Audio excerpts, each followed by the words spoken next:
Et donc je crois que du coup, il y a une vraie habitude à comprendre très très rapidement, à partir d'un croquis, à partir d'une parole, ce que souhaite l'artiste ou le designer. Voilà. Il y a d'autres choses? Non, mais peut-être on peut aborder Le Douglas. Douglas, parce que c'est quand même une histoire très très particulière. Parce que quand même, là, ce que tu évoques, c'est la découverte du verre. Mais toi, en tant que designer, ça te suffit pas. Tu as envie aussi de choisir. Alors, ce qui est amusant, juste sur le verre, il y a quelque chose qui est assez intéressant. Moi, étant passionné de technologie, de fabrication d'objets, etc. Et je crois que c'est certainement pour ça que j'ai emmené mes étudiants à Meisenthal récemment. Parce qu'en fait, on comprend les matériaux plastiques. Parce que finalement, le verre, quand il est en état de fusion, c'est une matière plastique. Alors on a beau faire tout un tas de technologies sur l'injection, le soufflage et machin, des choses comme ça. Je dirais là, on a une compréhension directe des choses. Et je crois que on parle de ça aussi quand on parle du Douglas, c'est qu'il y a quelque chose qui est de l'ordre, encore une fois, de l'instantané et de l'objet qui naît, qui apparaît. Voilà. Alors l'histoire du Douglas, elle est assez zigzagante dans le sens où après ce premier travail donc sur le vase de Tsukiji, Meisenthal m'a, si je dis nannerie, tu me le dis Yann, hein, mais il me semble que vous m'avez appelé en me disant voilà, on aimerait bien que tu travailles autour de cette question de la surface. Comment ? Sur le décor, pardon, c'est pas tout à fait la même chose parce que sur le décor. Alors, question embarrassante parce que a priori, moi, le décor, c'est pas ma tasse de thé. Et je me rappelle que vous m'avez parlé notamment de la chaise Bugatti que vous aviez appréciée. Alors, la chaise Bugatti, c'est une chaise en tôle froissée. Et moi je me disais effectivement ça peut être un espèce d'oxymore d'avoir du verre froissé, ça peut frapper les esprits, tout ça. Alors on a fait des essais avec de la tôle, on a sorti des moules en plâtre réfractaire, etc. Évidemment ça valait rien. Parce que le verre c'est comme une matière molle, qui a quand même pâteuse et qui a quand même du mal à prendre des détails. Ou alors il faut vraiment souffler très très fort. Donc là on avait une espèce de chose sans consistance. Et je crois qu'en fait, la difficulté quand on travaille le verre, c'est que nos idées, notre concept s'expriment de manière claire dans l'objet. C'est-à-dire qu'on peut avoir une très belle idée, si ça ne fonctionne pas sur l'objet, ça ne vaut pas grand-chose. Alors, toujours est-il que moi j'ai toujours été aussi passionné par les moules et j'ai très vite pensé qu'au fond ce serait le moule qui pourrait imprimer un décor au verre. Parce qu'en fait, lorsqu'on t'a invité pour revisiter le décor, qui était un grand programme de recherche sur 3 ans avec 80 créateurs, on t'a très rapidement proposé l'arsenal des technologies traditionnelles. Gravure à la roue, gravure à l'acide, argenture, dorure, émaillage. Et en 2 minutes, tu as dit non, on va faire du décor directement dans le process. Voilà. Ce qui n'est pas très sympathique d'ailleurs pour tous ces savoir-faire. Mais bon, je prendrai peut-être ma revanche. Et effectivement, le travail a démarré par une visite de ces différents artisans.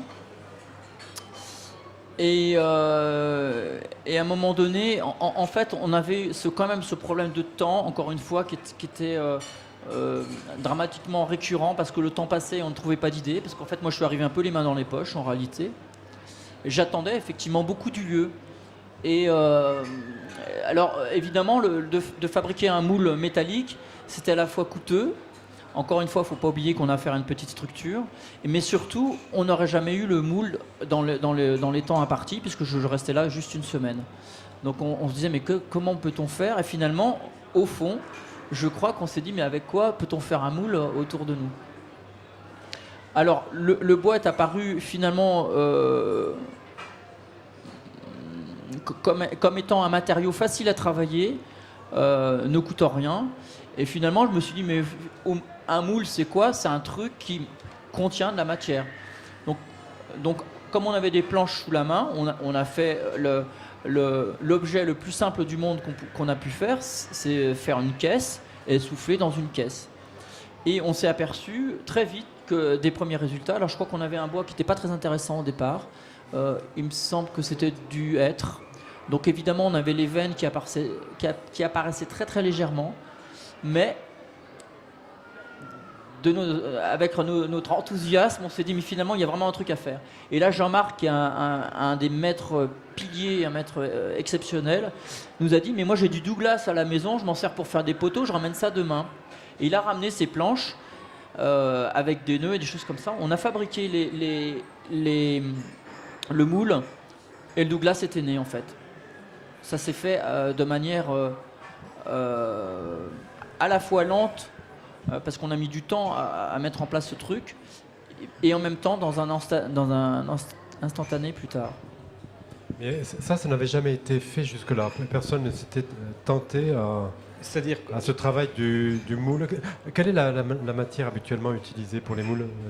En fait, on utilise deux matériaux principalement pour faire des moules. Alors, du métal, soit de la fonte quand on a des budgets ou des métaux réfractaires, ou du bois, mais du bois uniquement dans des formes de révolution, c'est-à-dire des formes qui sont soufflées puis tournées. C'est des moules qui sont immergés dans l'eau, que l'on sort, on souffle et on tourne. Le fait de tourner le verre en fusion permet d'annuler le plan de joint, mais c'est des moules qui sont peu chers, qui sont tournés par des tourneurs chez nous dans la région, mais qui supportent à peu près 120 pièces et après ils s'usent de trop. Traditionnellement, on faisait des moules en bois pour faire des réappareillages de services dont on ne retrouvait plus le moule ou faire des prototypes. Néanmoins, faire tourner un moule, même en bois, c'est quelques jours de délai. Par contre, tout ce qui est forme figurative, ce qu'on appelle des soufflets fixes, une petite vierge à l'enfant, des petites grappes de raisin, c'est forcément en métal parce que le bois, si on fait ça avec du bois, il crame en l'espace de 2 minutes. Et donc François, il a explosé un des principes fondamentaux des verriers, des souffleurs de verre, c'est qu'il a créé un moule en bois, en soufflet fixe. On comprend aisément en voyant la forme qu'on ne peut pas tourner la canne. Donc on souffle, on maintient le pouce en haut de la canne, la pression commence à monter. Et puis ça crame, quoi. Vous voyez sur les photos, il y a de la fumée dans tout l'atelier, les alarmes se mettent en route, les verriers deviennent fous parce que ça fait 500 ans qu'on fait du verre, mais on n'a jamais fait ça. Et au grand bonheur, on s'est aperçu qu'avec le bois du Douglas, il y a quelque chose de magique qui se passe. On a un Douglas sur le plateau pour ceux qui veulent voir de près. Il y a un transfert des nœuds, des veines, des veinures, du bois au verre. Et donc, rapidement, après avoir exposé ça dans l'exposition Décorum qui était à Berlin, à Meisenthal, etc., qui retrace l'histoire de la recherche sur le décor, on a édité ce vase. Chacun des moules est fabriqué par nos verriers le dimanche quand ils ont le temps, entre téléfoot et l'apéro. Et on en fait à peu près une dizaine de vases par moule. Après, le moule est trop usé pour pouvoir supporter d'autres soufflages. Mais néanmoins, on a contourné même ça, puisqu'on commercialise aussi des séries de 5 vases, plus son moule d'origine. Donc rien ne se perd, tout se transforme et ça fait des merveilleuses séries où on a 5 Douglas issus d'un même moule qui, on le voit, ont évolué d'un stade à l'autre, et le moule originel en bois. Mais alors, tout à l'heure, tu as évoqué cette moulothèque qui était en cours de constitution. Moi, pour faire une petite digression sur cette notion du moule, je trouve que là, on rejoint l'idée d'un territoire, même si je sais qu'il y a une politique de rachat de moules qui n'appartiennent pas forcément en propre à Meisenthal. Ce qui est intéressant là, c'est que peut-être d'autres institutions se seraient contentées de faire un travail de conservation.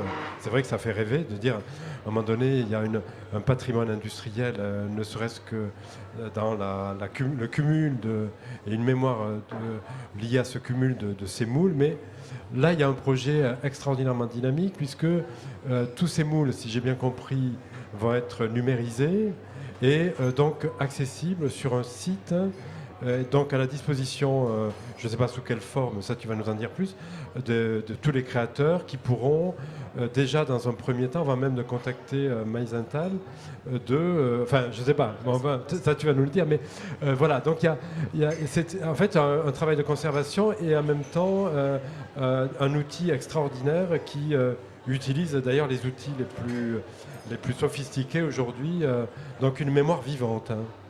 Ouais. La moulothèque, par exemple, des 1000 moules en métal que l'on a constitués, il faut savoir qu'il y a des moules qui ont plus de 100 ans et c'est immuable, ça ne bouge pas, ça craint pas l'humidité, ça craint pas les changements de température, c'est vraiment quelque chose qui ne bouge pas. Il faut savoir aussi qu'avec un moule, on a l'impression qu'un moule d'un objet comme celui-là, par exemple, de cette paraison de ce petit verre à bière, ne peut simplement que donner une paraison de verre à bière. On a la plupart des designers qui sont venus travailler chez nous sont tous partis de la moulothèque, sont tous partis sur une réinterprétation de formes anciennes parce qu'il y a plein de dispositifs techniques académiques ou très peu académiques qui permettent à partir d'un moule de faire des digressions, des transgressions à l'infini. On peut rajouter des anses, on peut couper à froid à une différente hauteur, on peut continuer le souffle, on peut faire un travail sur la couleur, on peut faire des rajouts plus longs, c'est infini.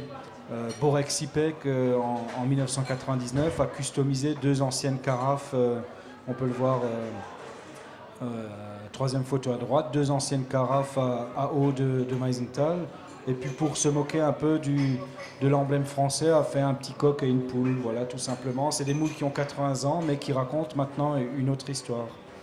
Donc la deuxième photo à droite, pareil, un jeune designer allemand, Carsten Feil, qui customise une forme générique de base en créant 2 façons de le finir, une fois avec une forme du haut évasée, une fois par un petit rajout de petites oreilles.